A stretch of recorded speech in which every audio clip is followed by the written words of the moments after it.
السلام عليكم ورحمة الله وبركاته. إن الحمد لله نحمده ونستعينه ونستغفره ونعوذ بالله من شرور أنفسنا ومن سيئات أعمالنا. من يهده الله فلا مضل له ومن يضلل فلا هادي له. وأشهد أن لا إله إلا الله وحده لا شريك له وأشهد أن محمدا عبده ورسوله. يا أيها الذين آمنوا اتقوا الله حق تقاته ولا تموتن إلا وأنتم مسلمون. يا أيها الناس اتقوا ربكم الذي خلقكم من نفس واحدة وخلق منها زوجها وبث منهما رجالا كثيرا ونساء واتقوا الله الذي تساءلون به والأرحام إن الله كان عليكم رقيبا. يا أيها الذين آمنوا اتقوا الله وقولوا قولا سديدا يصلح لكم أعمالكم ويغفر لكم ذنوبكم ومن يطع الله ورسوله فقد فاز فوزا عظيما. أما بعد فإن أصدق الحديث كتاب الله وخير الهدي هدي محمد صلى الله عليه وسلم وشر الأمور محدثاتها فإن كل محدثة بدعة وكل بدعة ضلالة وكل ضلالة في النار. Sidang salat Jumat rahimani wa rahimakumullah. Pada khutbah kami di kesempatan sebelumnya telah kami sampaikan bahwa di antara ibadah yang besar yang dengannya seorang hamba beribadah kepada Rabbnya adalah ibadah mukhalafatul hawa, ibadah menyelisihi hawa nafsunya sendiri. Begitu pula pada kesempatan ini kami ingin menyampaikan tentang ibadah besar lainnya yang dengannya seorang hamba mendekatkan diri kepada Rabbnya, yaitu ibadah al-iflas wal-i'tirafu bit-taqsiri wal-ajaz. Ibadah memandang diri sendiri sebagai hamba yang bangkrut, sebagai hamba yang penuh dengan kekurangan, hamba yang penuh dengan kesalahan. Ini merupakan ibadah besar. Al-Imam Ibnul Qayyim rahimahullahu ta'ala berkata dalam kitabnya Al-Wabilus Sayyib, wa aqrabu babin dakhala minhu al-abdu ala Allah ta'ala babul iflas. Dan pintu yang paling dekat yang darinya seorang hamba masuk untuk mendekatkan diri kepada Allah adalah babul iflas, pintu memandang diri sebagai hamba yang bangkrut. Fala yara li nafsihi halan wala maqaman wala sababan yata'allaqu bih. Dia tidak memandang dirinya memiliki kedudukan di sisi Allah Subhanahu wa taala, wala wasilatan minhu yamunnu biha, dan dia juga tidak memandang dirinya memiliki jasa di dalam agama Allah untuk dia sebut-sebut. Ini ibadah yang sangat besar. Kenapa bisa demikian? Karena ketika seseorang menghinakan diri kepada Allah, dia memandang dirinya penuh kekurangan, dia memandang dirinya penuh kesalahan, penuh kelalaian, maka dia telah mewujudkan hakikat ibadah. Hakikat ibadah terdiri dari dua unsur. Unsur yang pertama, kecintaan yang sempurna kepada Allah Subhanahu wa taala, sedangkan unsur yang kedua, penghinaan diri yang sempurna kepada Allah Subhanahu wa taala. Al-Imam Ibnul Qayyim berkata dalam qasidah nuniyahnya, wa ibadatur rahmani ghayatu hubbihi ma'a dhulli 'abidihi huma qutbani. Dan hakikat ibadah kepada Ar-Rahman, Allah Subhanahu wa taala yang Maha Pengasih, adalah ghayatu hubbihi, kecintaan yang besar kepada Allah, ma'a dhulli 'abidihi, disertai dengan penghinaan diri dari sang hamba kepada Allah, huma qutbani. Itulah dua unsur yang menjadi dua poros. Wa alaihima falakul ibadati dairun ma dara hatta qamat qutbani. Di atas kedua poros itu rotasi ibadah terus berputar sampai kedua poros itu benar-benar tegak. Ma'asyiral muslimin rahimani wa rahimakumullah. Barang siapa yang mendatangi Allah Subhanahu wa taala dengan ibadah ini, yaitu ibadah memandang dirinya sebagai hamba yang penuh kekurangan, hamba yang penuh kesalahan, hamba yang penuh kelalaian, maka insyaallah Allah Subhanahu wa taala justru akan memberikan kepadanya berbagai macam kebaikan.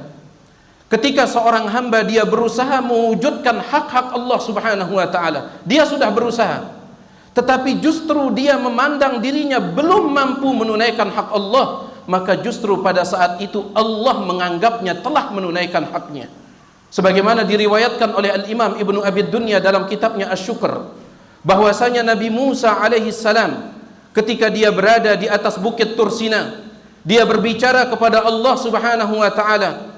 Maka di antara yang diucapkan oleh Nabi Musa alaihi salam, dia mengatakan, Allahumma in sallaitu famin qibalik. Ya Allah, seandainya aku salat itu semata-mata karena nikmat-Mu. Wa in tasaddaqtu famin qibalik. Seandainya aku bersedekah itu semata-mata karena nikmat-Mu. Wa in ballagtu risalatika famin qibalik. Dan bahkan ketika aku berdakwah semuanya semata-mata karena nikmat-Mu. Fa kaifa ashkuruka wa ana la asilu ila syukrika illa bi ni'matik. Maka ya Allah, bagaimana caranya aku akan bersyukur sedangkan aku tidak bisa bersyukur kecuali dengan menggunakan nikmat-Mu. Nabi Musa merasa tidak mampu bersyukur, tidak mampu menunaikan syukur kepada Allah Subhanahu wa taala yang menjadi hak Allah. Maka Allah Subhanahu wa taala mengatakan kepadanya, ya Musa, al-ana qad syakartani. Wahai Musa, justru sekarang engkau telah bersyukur kepadaku. Ma'asyiral muslimin rahimani wa rahimakumullah. Ketika seorang hamba dia mengharapkan ampunan Allah Subhanahu wa taala, dia mendatangi Allah dengan mengakui betapa banyak kelalaiannya, betapa banyak kekurangannya, betapa banyak kesalahannya, betapa banyak kezaliman yang dia lakukan, maka tidak akan ada yang bisa menghalangi dia dari pintu taubat Allah Subhanahu wa taala. Lihatlah Nabi Adam alaihi salam. Nabi Adam alaihi salam dia melakukan pelanggaran bersama istrinya Hawa, yaitu mereka memakan dari buah pohon yang dilarang oleh Allah Subhanahu wa taala, sehingga membuat mereka berdua terusir dari surga. Kemudian Allah Subhanahu wa taala mengajarkan mereka kalimat-kalimat untuk mereka ucapkan meminta ampunan kepada Allah. Kalimat-kalimat tersebut adalah apa yang Allah sebutkan dalam Al-Qur'an surah Al-A'raf. Mereka berdua mengatakan, Rabbana zalamna anfusana wa illam taghfir lana wa tarhamna lanakunanna minal khasirin. Rabbana, wahai Rabb kami, zalamna anfusana, kami telah banyak menzalimi diri-diri kami. Pengakuan terhadap kezaliman diri, pengakuan terhadap kesalahan diri, pengakuan terhadap dosa diri. Rabbana zalamna anfusana wa illam taghfir lana, kalau engkau tidak memaafkan kami, wa tarhamna, dan merahmati kami, lanakunanna minal khasirin, niscaya kami akan termasuk orang-orang yang merugi. Gara-gara Nabi Adam mengucapkan doa ini, Allah mengatakan fataba alaih, Allah pun memaafkannya dan menerima taubatnya. Ma'asyiral muslimin rahimani wa rahimakumullah. Ketika seorang hamba dia membutuhkan pertolongan Allah Subhanahu wa taala dari kesulitan yang menghimpitnya, dan dia merasa dirinya sebagai hamba yang lemah, hamba yang butuh kepada Allah Subhanahu wa taala, maka pada saat itu Allah akan turunkan pertolongannya. Lihatlah Nabi Yunus alaihi salam, dia berada di dalam 3 lapisan kegelapan, kegelapan malam, kegelapan lautan, dan kegelapan perut ikan. Di dalamnya dia mengatakan, alla ilaha illa anta subhanak inni kuntu minadh dhalimin. La ilaha illa anta, tidak ada Tuhan yang berhak diibadahi dengan benar kecuali Engkau ya Allah. Subhanak, maha suci Engkau. Inni kuntu minadh dhalimin, sesungguhnya aku termasuk orang yang zalim, yang banyak kesalahan, yang banyak dosa. Allah Subhanahu wa taala mengatakan fastajabna lahu wa najjaynahu minal gham, kami pun mengabulkan doanya dan kami selamatkan dia dari kesulitan yang menghimpitnya. Ketika seorang hamba membutuhkan pembelaan dari Allah Subhanahu wa taala, dan dia merasa dirinya terlalu hina untuk dibela, tapi dia butuh pembelaan dari Allah, maka pada saat itu Allah akan turunkan pembelaannya. Dalam hadis Bukhari Muslim, ketika Aisyah radhiyallahu taala anha dituduh berzina, dan tuduhan tersebut menyebar di kota Madinah, mempengaruhi banyak orang sampai Nabi sallallahu alaihi wasallam ikut terpengaruh. Aisyah radhiyallahu taala anha mengharapkan pembelaan dari Allah, dan Allah Subhanahu wa taala turunkan pembelaannya ketika Aisyah merasa dirinya terlalu hina untuk dibela. Aisyah mengatakan apa? Wa ana arju an yubarri'ani Allah. Aku berharap Allah Subhanahu wa taala membebaskanku dari tuduhan tersebut. Walakin wallahi ma dhanantu an yunzila fi sya'ni wahyan. Akan tetapi aku tidak pernah menyangka Allah Subhanahu wa taala akan membelaku dengan cara menurunkan wahyu tentangku. Aku tidak pernah menyangka itu. Kenapa? Wala ana ahqaru fi nafsi min an yutakallama bil Qur'ani fi amri. karena sesungguhnya aku merasa diriku terlalu hina untuk Al-Quran berbicara di dalam membelaku. Tapi justru saat itu Allah subhanahu wa ta'ala turunkan pembelaan untuknya. Ma'asyiral muslimin rahimani wa rahimakumullah, banyak sekali contoh-contoh Allah subhanahu wa ta'ala berikan kebaikan kepada seorang hamba, Allah berikan kemuliaan kepada seorang hamba, Allah subhanahu wa ta'ala berikan pembelaan kepada seorang hamba ketika hamba tersebut dia menampakkan betapa butuhnya dia kepada Allah, dia menampakkan betapa hinanya dia kepada Allah, dia menampakkan betapa dirinya penuh dengan kesalahan, kelalaian dan dosa. Aqulu qauli hadza wa astaghfirullah li wa lakum.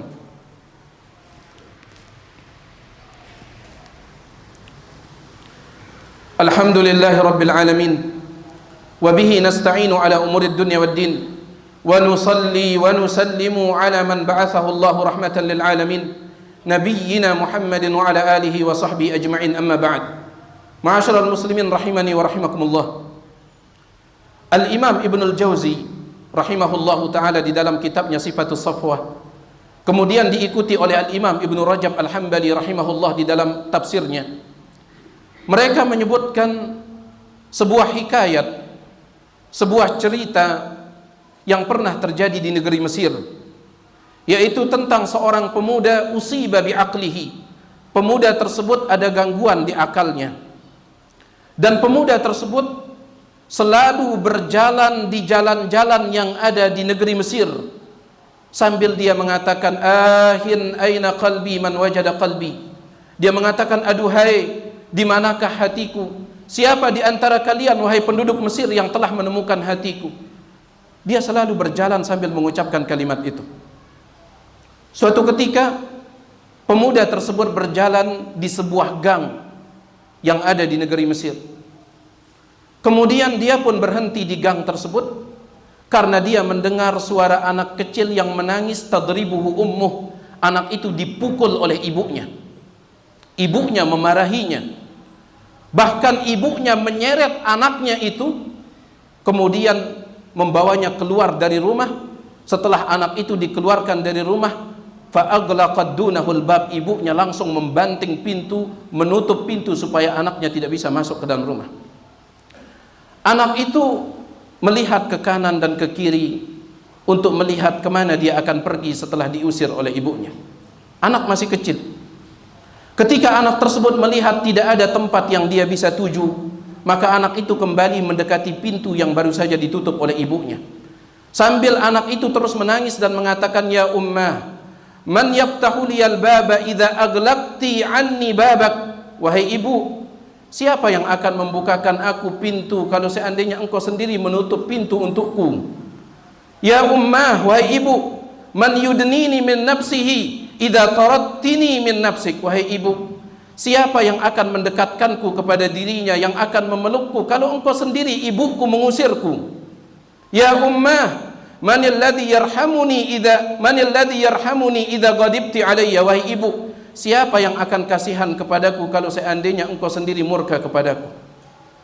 Anak itu terus merengek sambil mengucapkan kalimat tersebut. Ibunya yang mendengar dari dalam rumah kemudian berdiri, lalu dia melihat dari lubang pintu dan dia melihat air mata itu membasahi pipi anaknya sambil terus mengucapkan kalimat itu. Ibu mana yang tidak akan tersentuh hatinya ketika anaknya berkata seperti itu? Ketika anaknya menampakkan butuhnya kepada ibunya, ketika anaknya mengakui kesalahannya, ibu mana yang tidak akan tersentuh? Maka ibu tersebut langsung dia buka pintu itu, kemudian dia peluk anaknya, kemudian faja'alat tuqabbiluhu, lalu dia ciumi anaknya sambil dia mengatakan,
mengatakan antal ladzi hamaltani ala nafsik, engkau yang membuat ibumu marah seperti ini. Antal ladzi ta'arradta li mahalla bik, engkau yang membuat dirimu mendapatkan hukuman seperti ini.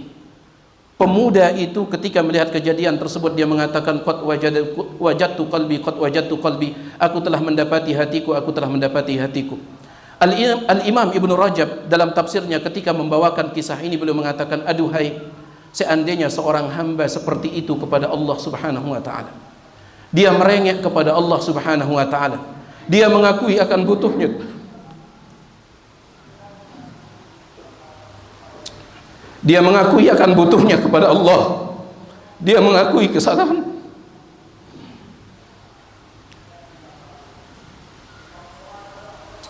Seorang ibu akan kembali menyayangi anaknya ketika anaknya mengakui kesalahannya dan merengek kepadanya. Apalagi Allah Subhanahu wa taala. Nabi SAW bersabda dalam riwayat Bukhari Muslim, "Lallahu arhamu bi ibadi min hadhihi bi waladiha." Allah lebih sayang kepada hamba-hambanya daripada seorang ibu kepada anaknya. Akui kekurangan kita di hadapan Allah. Akui kerendahan kita, kehinaan kita. Tampakkan kebutuhan kita kepada Rabbul Alamin. Innallaha malaikatahu yusalluna 'alan nabi ya ayyuhalladzina amanu sallu 'alaihi wa sallimu taslima. Allahumma salli 'ala Muhammad wa 'ala ali Muhammad kama shallaita 'ala Ibrahim wa 'ala ali Ibrahim innaka Hamidum Majid.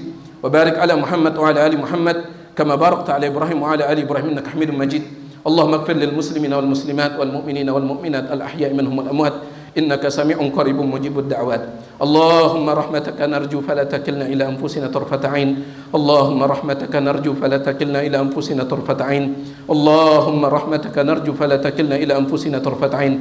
Rabbana atina fid dunya hasanah wa fil akhirati hasanah wa qina adzabannar. Subhana rabbika rabbil izzati amma yasifun wa salamun alal mursalin walhamdulillahi rabbil alamin.